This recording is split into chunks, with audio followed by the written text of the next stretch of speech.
आज लता जी हमारे बीच नहीं है और ये बहुत दुख की घड़ी है और पूरे देश के लिए, हमारी इंडस्ट्री के लिए भी और पूरे देश के लिए बहुत ही दुख की घड़ी है। और ये वो खालीपन है, ये वो क्षति है जिसको कभी पूरा नहीं किया जा सकता।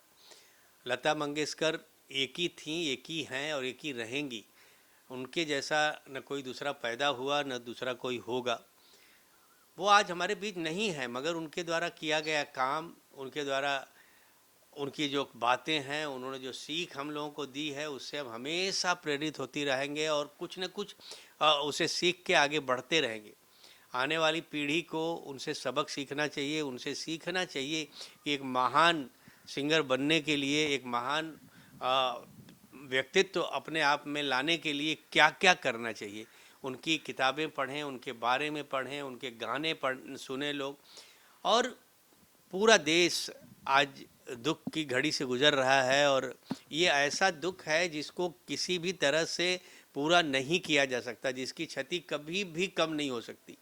लता जी के साथ मेरा सौभाग्य रहा कि उन्होंने मेरे बहुत सारे गाने गाए, उनसे मैं मिला, उनका मैंने दर्शन किया, उनसे आशीर्वाद मैंने लिया।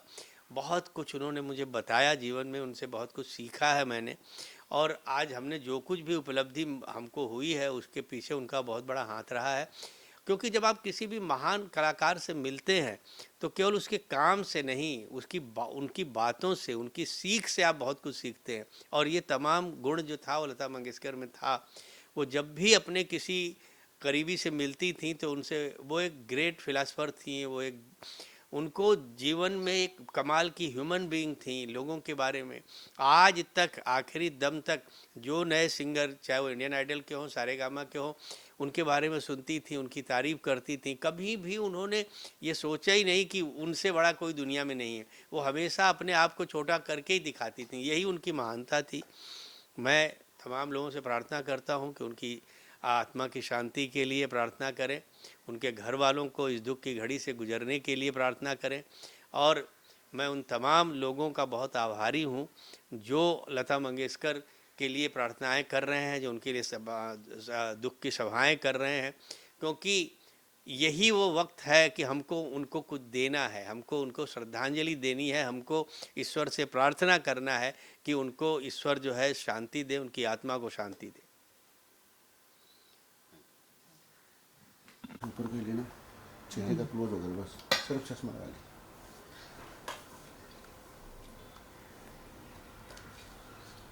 ये तो बहुत बड़ी हानि हुई है सब। अरे बहुत बहुत बड़ा राष्ट्रीय और हानि है। लोग इस वक्त पूरा देश देखते हैं, प्रधानमंत्री तक आ रहे हैं, अब इसी से अंदाज़ा लगा लो। जी जी जी। और वो कौन आ रहा है कौन नहीं जा रहा है वो अलग बात है, बट उनका काम ही इतना कमाल का है। इतनी बड़ी इनिंग उन्होंने खेली है, इतना काम किया है कि वो देश के लिए एक बहुत बड़ी बात है। उनको सम्मान मिलना, सम्मान के लिए सम्मान की बात है। उनको तो मिलना ही चाहिए था जो कुछ उनको मिला।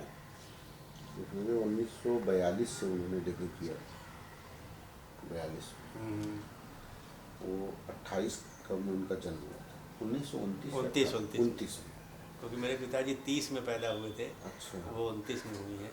13 साल की उम्र से। और कितना संघर्ष किया है, बर्तन मांजने से लेके क्या शुरू करके, फिल्मों में काम करने से लेके, नाटक में काम करने से लेके, इतनी बड़ी जिम्मेदारियों को लेके भी इतनी सारी उपलब्धि हासिल करना। आप सोचिए उन्होंने कितनी मेहनत की होगी, कितनी साधना की होगी इस काम के लिए। संगीत की देवी तो ऐसे ही थोड़ी संगीत की देवी बोलते थे, स्वर कोकिला ऐसे थोड़ी बोलते थे भैया। जी सर, जी सर। चलो।